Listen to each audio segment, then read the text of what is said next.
ఎన్నికలంటే ప్రజాస్వామ్యానికి ప్రాణం. అంతేకాకుండా ఓటర్లు ఎవరు తమ పాలకులుగా ఉండాలని నిర్ణయించేటటువంటి ప్రక్రియ. అందులో ఒకటి అవకతవకలు చోటు చేసుకోకుండా ఉండాలంటే ఖచ్చితంగా అర్హులైనటువంటి ఓటర్లే ఓటు వేయాలి. అదే సందర్భంలో ఎక్కువ మంది ఓటింగ్లో పాల్గొనడము, ఇవి రెండు ప్రజాస్వామ్యానికి చాలా పెట్టని కోటలాగా నిలుస్తాయని చెప్పాలి. అటువంటి పరిస్థితుల్లో మనకు ఉండేటటువంటి ఒక టెక్నికల్ ఇబ్బంది ఏంటంటే, మనము దామాషా ప్రాతినిధ్యత ప్రకారము ఎవరికి ఏ పార్టీకి ఎన్ని ఓట్లు వచ్చాయనే దాన్ని బట్టి సీట్లు ఇచ్చే పరిస్థితి లేదు కనుక ఎవరికి ఎక్కువ ఓట్లు వచ్చాయనేది మాత్రమే చూస్తాం. అంటే మిగిలినటువంటి ప్రత్యర్థులు అందరికంటే కూడా. అందువల్లనే దాదాపు 4 లక్షల ఓటర్లు ఉన్నటువంటి నియోజకవర్గాల్లో సైతము 1,00,000 ఓట్లు తెచ్చుకున్నటువంటి వాళ్ళు కూడా ఒక్కసారి ఎన్నికవుతూ ఉంటారు. మెజారిటీ అలాగే జరుగుతూ ఉంటుంది. ఎందుకంటే 4 లక్షల మంది ఓటర్లలోని పాల్గొనేటటువంటి వాళ్ళు చాలా తక్కువ మంది ఉండడం, 50%, 60%. ఇటువంటి పరిస్థితుల్లో దొంగ ఓట్లు అనేటటువంటి నమోదు అవ్వడము, అవకతవకలకు పాల్పడడం వల్ల ప్రజాస్వామ్యం అనేది ఒక ప్రహసనంగా, ఒక పరిహాసాస్పదమైనటువంటి ప్రక్రియగా మారుతోంది. అదే సందర్భంలో చూస్తే కనుక రాజకీయ పార్టీలు కొన్ని చోట్ల అదనపు ఓటర్లని తమ పార్టీకి అనుకూలమైనటువంటి వాళ్ళని నమోదు చేసుకోవడము, వాళ్ళని ఖచ్చితంగా ఓటింగ్కి వచ్చేటట్టు చూసుకోవడం ద్వారా ఎవరు ఎన్నుకవుతున్నారు, నిజంగానే ప్రజాభిప్రాయం ప్రతిబింబిస్తుందా అనే అనుమానాలు కూడా చాలా కాలంగా ఉన్నాయి. గతం నుంచి కూడా ఎన్నికల్లో అవకతవకలు అనేటటువంటివి చాలా సాధారణమే. గతంలో అంటే ఒక 30 ఏళ్ల క్రితంకి వెళ్తే పోలింగ్ బూతుల్లోకి చొరబడి రిగ్గింగ్ చేయడము ఆ స్థాయిలో ఉండేటటువంటిది తర్వాత కొద్దిగా క్రమక్రమంగా తగ్గుతూ వచ్చినప్పటికీ ఎప్పటికీ కూడా 2 నుంచి 3% మేరకు కూడా ఓటర్ల జాబితాల్లో అవకతవకలు ఉంటాయనే అంచనాలు ఉన్నాయి. ఈ నేపథ్యంలోనే ఇటీవల బీహార్లో జరిగినటువంటి ఎన్నికల్లో అంటే స్పెషల్ ఇంటెన్సివ్ రివిజన్ చేయడం ద్వారా ఒక 60 లక్షల ఓట్లని తొలగించడము, అది రాజకీయ వివాదంగా మారడము, మరోవైపు 22 లక్షల మంది కొత్త ఓటర్లు నమోదు చేయడం అనేది జరిగింది. అయితే దీని మీద సుప్రీంకోర్టు కూడా వెళ్ళారు. ఆ తర్వాత సుప్రీంకోర్టు కూడా గైడ్ లైన్స్ మాత్రం ఇచ్చి చాలా వరకు కూడా ఆధార్ని ప్రామాణికంగా తీసుకుంటూ ఓటు హక్కు కల్పించాలని చెప్పడము, ఈ నేపథ్యంలో మొత్తం ప్రక్రియ అంతా ఎన్నికలు జరగడము అదంతా తతంగం జరిగిపోయింది. అయితే ఇక్కడ అవకతవకలు ఎంత మేరకు జరుగు చేశాయి అనే దాని మీద సాధికారికమైనటువంటి విషయాలు, అంటే రివిజన్ తర్వాత స్పెషల్ ఇన్వెస్టిగేషన్ ఇంటిగ్రేటివ్ రివిజన్ తర్వాత అంటే తర్వాత ఓటింగ్ జరిగిన తర్వాత ఆరోపణలు పెద్ద ఎత్తున రాలేదు. అంటే తమకు ఓటు లేదు అనేటటువంటి వాళ్ళు నిజానికి ఈ రోజున సోషల్ మీడియా విజృంభించినటువంటి దశలో ఓటు హక్కు కోల్పోయి ఉంటే కనుక వాళ్ళు ఖచ్చితంగా సోషల్ మీడియాలో కానీ మీడియా ముందు కానీ వచ్చి పెద్ద ఎత్తున కొన్ని వేల ఓట్లు పోయి ఉంటే కనుక పెద్ద ఎత్తున వైరల్ అయ్యేటటువంటి అవకాశం ఉంది. అటువంటి ఆరోపణలు కానీ మాకు ఓటు హక్కు లేదనేటటువంటి మీడియా ముందుకు వచ్చినటువంటి వాళ్ళు కానీ పెద్దగా కనిపించలేదు. అంటే స్పెషల్ ఈ ఇంటెన్సివ్ రివ్యూ ఏదైతే చేశారో రివిజన్ అది సక్సెస్ఫుల్ గా నడిచింది అని చెప్పడానికి ఇదే ఉదాహరణ. ఎందుకంటే కొన్ని వేల మంది, కొన్ని లక్షల మంది ఓట్లు తొలగించి ఉంటే కనుక వాళ్ళు వివిధ మాధ్యమాల ద్వారా ప్రజల ముందుకు వచ్చేవారు. దేశవ్యాప్తంగా అల్లకొల్లోలం పరిస్థితులు ఏర్పడి ఉండేవి. కానీ అది కనిపించకపోవడం వల్ల సక్సెస్ అయిందని మనం చెప్పుకోవాల్సి ఉంటుంది.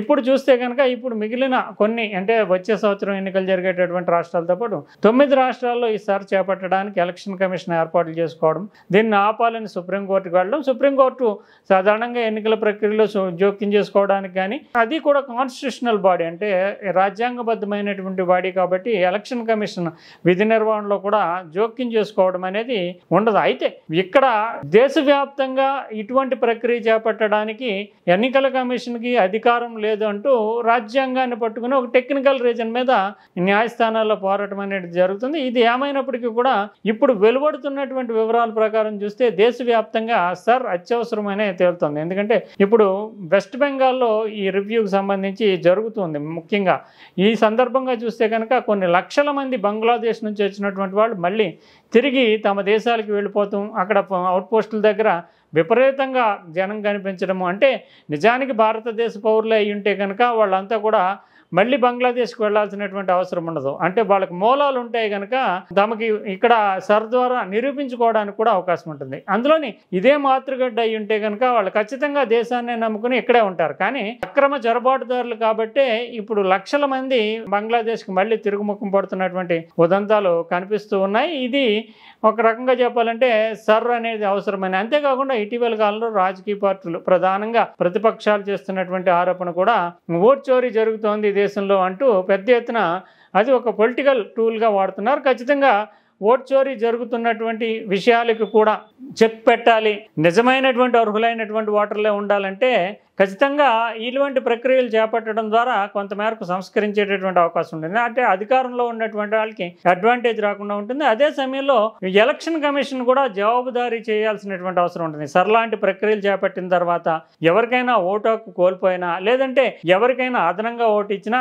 రాజకీయ పార్టీలు ఖచ్చితంగా నిలదీయాల్సి ఉంటుంది. ఎందుకంటే ఇప్పుడు ఇంత ప్రక్రియ చేపట్టి కొన్ని లక్షల ఓట్లు తొలగించిన తర్వాత కూడా ఇంకా అనర్హులు ఉన్నారు అంటే ఎన్నికల కమిషను దానికి జవాబుదారీతనమే కాకుండా చట్టబద్ధంగా కూడా బాధ్యమయ్యేటటువంటి అవకాశం చేపట్టాలి. ఎందుకంటే ఎలక్షన్ కమిషన్ అంటే ఉన్నత స్థాయిలో ఉండేటటువంటి 3 కమిషనర్లు, ఇదే కాకుండా యంత్రాంగం చిన్నగా ఉంటుంది. కానీ రాష్ట్ర ప్రభుత్వాల యంత్రాంగాలు, జిల్లా కలెక్టర్లు, ఆర్డీఓలు, వీళ్ళు ఐఏఎస్లు వీళ్ళ నేతృత్వంలోనే ఎక్కువ ఈ ఓటర్ల జాబితాకి సంబంధించినటువంటి నమోదు, తొలగింపు ఇటువంటి ప్రక్రియలు నియోజకవర్గ స్థాయిలో జరుగుతూ ఉంటాయి. అందువల్ల ఎలక్షన్ కమిషన్ మానిటరింగ్ చేస్తుంది, సూపర్వైజ్ చేస్తుంది, ఆ జాబితాని ప్రకటిస్తుంది, తర్వాత సవరణలకు అధికారికమైనటువంటి ముద్ర వేస్తుంది. అయితే యంత్రాంగం అంతా కూడా రాష్ట్ర ప్రభుత్వాలకు సంబంధించింది. అది బీజేపీ ప్రభుత్వం ఉండొచ్చు, కాంగ్రెస్ ప్రభుత్వం ఉండొచ్చు, ఏ ప్రభుత్వం ఉన్నా సరే ఈ ప్రక్రియ చేపట్టేటటువంటి ఇదంతా కూడా రాష్ట్ర ప్రభుత్వాల యంత్రాంగం మాత్రమే.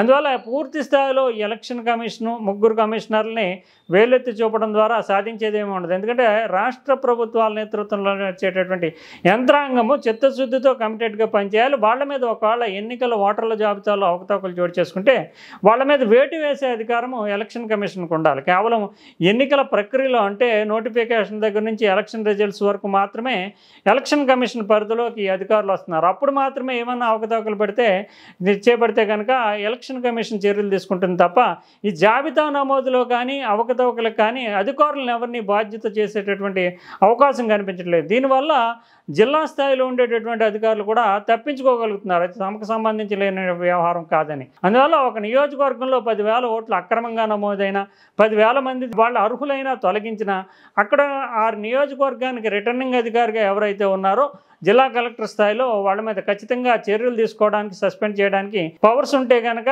వాళ్ళు ఇది తమది అంటూ చిత్తశుద్ధితోటి పనిచేసేటటువంటి అవకాశం ఉంటుంది. కానీ అది మన యంత్రాంగంలో లేకపోవడం వల్లే ఈ ఓటర్ల జాబితాలో విపరీతమైనటువంటి అవకతవకలు ఉన్నమాట వాస్తవమని అంగీకరించాలి. ఇప్పుడు వెస్ట్ బెంగాల్లో జరుగుతున్నటువంటి వెల్లడిస్తున్నటువంటి నిజాలు మాత్రము ప్రజాస్వామ్యంలో ఎంతవరకు కూడా చోటు చేసుకుంటున్నటువంటి అక్రమాలకి ఒక నిదర్శనగా కనిపిస్తున్నాయి. అక్కడ ఇప్పుడు 7,62,00,000 ఓటర్లు జాబితాలో ఉన్నారు. అందులో నిజానికి ఒక 20 సంవత్సరాల క్రితం చూస్తే కనుక 20 సంవత్సరాల క్రితం అక్కడ ఉండేటటువంటి ఓటర్ల జాబితా తర్వాత అప్పుడు చేపట్టినటువంటి ఓటర్ల రివిజన్ తర్వాత చూస్తే కనుక 6 కోట్ల నుంచి 7,62,00,000 4,52,00,000 నుంచి అంటే దాదాపు 3 రెట్లు పెరిగినటువంటి వాతావరణం. అంటే దాదాపు 22 సంవత్సరాల కాల వ్యవధిలో ఓటర్ల జాబితా రెట్టింపు ఎలాగవుతుంది అనేటటువంటి ఒక ప్రశ్న అయితే ఇప్పుడు అక్కడ పనిచేసినటువంటి సీనియర్ ఐఏఎస్ అధికారులు వెల్లడిస్తున్న వివరాల ప్రకారం ప్రస్తుతం అక్కడ ఉన్నటువంటి జనాభా అంటే వెస్ట్ బెంగాల్లో ఉండేటటువంటి జనాభా దాని నిష్పత్తిని తీసుకుంటే కనుక 1:2 కింద చెప్తా ఉంటారు. అంటే జనాభాకి సంబంధించినటువంటి దాంట్లో 2:3 కింద ఉంటారు. అంటే జనాభా ఎలా ఉంటుందంటే 6 కనుక జనసంఖ్య ఉంటే కనుక 4 ఓట్లు ఉంటాయి. సాధారణమైనటువంటి లెక్క ఆ ప్రకారం 9 కోట్ల మంది ఉన్నటువంటి జనాభాకి సాధారణంగా 6 కోట్ల ఓట్ల వరకు మాత్రమే ఉంటాయి. అంటే మిగిలిన వాళ్ళంతా కూడా 18 ఏళ్ల లోపు ఉండేటటువంటి అవకాశం ఉంటుంది. ఈ పరిస్థితుల్లో అప్పుడు అక్కడ 7,62,00,000 మంది ఓటర్లు ఎక్కడి నుంచి వచ్చారు? 6 కోట్ల మంది మేరకు మాత్రమే ఉండాలి. మిగిలినటువంటి దాంట్లో అంటే ప్రత్యేకించి బంగాల్లో అంటే వెస్ట్ బెంగాల్లో బంగ్లాదేశ్కి చేర్చి ఉన్నటువంటి 9 జిల్లాల్లోని విపరీతమైనటువంటి కొత్త ఓటర్ల నమోదైనటువంటిది జరిగింది. గత ఎన్నికలకే 70 నుంచి 105% కొత్త ఓటర్లు అంటే ఒక్క ఎన్నికలోనే 77% నుంచి 105% కొత్త ఓటర్లు నమోదయ్యారంటే ఆ ప్రక్రియ ఏ స్థాయిలో జరిగింది, ఎన్ని అవకతవకలతో నమోదు చేశారనేది వెల్లడవుతూ ఉంటుంది. ఇప్పుడు వెళ్ళిపోతున్నటువంటి జనాభాని చూసినా కూడా అది వాస్తవమే అనేటటువంటి సంఖ్యలు వెల్లడిస్తూ ఉన్నాయి. 20 ఏళ్ల కాలంలో 3 కోట్ల మంది ఓటర్లు పెరగడం అనేటటువంటిది కూడా అక్కడ అవకతవకలు చోటు చేసుకున్నాయి అనే దానికి నిదర్శనం. అందువల్ల ఖచ్చితంగా ప్రజాస్వామ్యాన్ని కాపాడడానికి సర్లాంటి వ్యవస్థలు అవసరము. ఆ తర్వాత కూడా ఖచ్చితంగా ఎన్నికల కమిషన్ అప్పుడు రాజకీయ పార్టీలు ఎన్నికల కమిషన్ని బాధ్యత చేయాలి. అంతేకాకుండా జరిగిన తర్వాత రాజకీయ పార్టీలు అప్రమత్తమై ఎవరిదన్నా ఓటు తొలగించినా లేదంటే అదనంగా ఓటు వేసుకున్నా ఓటుకి నమోదు చేసుకున్నా వాటిని బయట పెట్టడం ద్వారా ఎలక్షన్ కమిషన్ ఎన్నికలకు ముందే నిలదీయాలి. అందువల్ల ఎన్నికల తర్వాత ఎలక్షన్ కమిషన్ నిలదీసినా సాధించేది ఏముండదు. ఎన్నికలకు ముందే ఆ ఓటర్ల జాబితాను అంటే ఎలక్షన్ కమిషన్ కూడా దొంగాట ఆడకుండా ఎలక్షన్ కమిషన్ కూడా ఖచ్చితంగా రాజకీయ పార్టీలకి అంటే గుర్తింపు పొందినటువంటి రాజకీయ పార్టీలకి ఓటర్ల జాబితాలని అందుబాటులో ఉంచాలి. అప్పుడు మాత్రమే ఎలక్షన్ కమిషన్లో ఉండేటటువంటి నిజాయితీ చిత్తశుద్ధి వెల్లడవుతుంది. ఆ జాబితాను అందుబాటులో ఉంచిన తర్వాత అంటే ఎన్నికలకు సంబంధించినటువంటి ప్రక్రియ అంటే ఓటర్ల జాబితాను పూర్తి స్థాయిలో ప్రకటించే ముందే ఎలక్షన్ కమిషన్ ఇది ఇలా ఉంది అంటూ రాజకీయ పార్టీలకు అందజేయడం ద్వారా ఏమన్నా అవకతవకలు ఉంటే వాళ్ళు చెక్ చేసుకునేటటువంటి అవకాశం ఇవ్వాలి. అందువల్ల ఇదంతా ఏదో గూడుపుటాణిలాగా రహస్య ప్రక్రియలాగా ఎన్నికల కమిషను ఇది తమ అధికార పరిధి తాము ఏదైనా చేస్తామన్నట్లుగా భావించడం వల్లే ఇప్పుడు రాజకీయ పార్టీలకు అనుమానాస్పదంగా ఎన్నికల కమిషన్ వైపు తొంగి చూడక తప్పనటువంటి పరిస్థితి ఏర్పడుతుంది. అందువల్ల ఎలక్షన్ కమిషన్ ట్రాన్స్పరెన్సీ ఉండాలి, జవాబుదారీతనం ఉండాలి. ఒకవేళ తేడా చేస్తే కనుక ఎలక్షన్ కమిషన్ స్థాయిలోనే శిక్షలు విధించేటటువంటి అధికారం ఉండాలి. అదే సమయంలో రాజకీయ పార్టీలు కూడా కొంతమేరకు బాధ్యత తీసుకుంటూ నియోజకవర్గాల్లో నమోదవుతున్నటువంటి కొత్త ఓటర్లు కానీ లేదంటే నియోజకవర్గంలో నమోదైనటువంటి ఓటర్లను తొలగిస్తున్నా కానీ అర్హులైనటువంటి వాళ్ళు పక్కకు పోకుండా తమ యంత్రాంగాల ద్వారా జాగ్రత్త పడాల్సి ఉంటుంది. అప్పుడు మాత్రమే నిజమైనటువంటి ప్రజాస్వామ్యం పరిడవిల్లేటటువంటి నిజమైనటువంటి ప్రజా తీర్పు ఎన్నికల్లో ప్రతిఫలించేటటువంటి అవకాశం ఉంటుంది. అందువల్ల సర్లాంటి వ్యవస్థల్ని ఒక రాజకీయ అస్త్రాలుగా వాడుకుంటూ ప్రచారాన్ని చేసుకోవడం కంటే కూడా ఇటువంటి వ్యవస్థల ద్వారా ఇప్పటికీ ఉన్నటువంటి ఓటర్ల అవకతవకలను అరికట్టగలిగిస్తే భారత ప్రజాస్వామ్యానికి చాలా మేలు చేకూరుతుందనే మనం చెప్పాలి.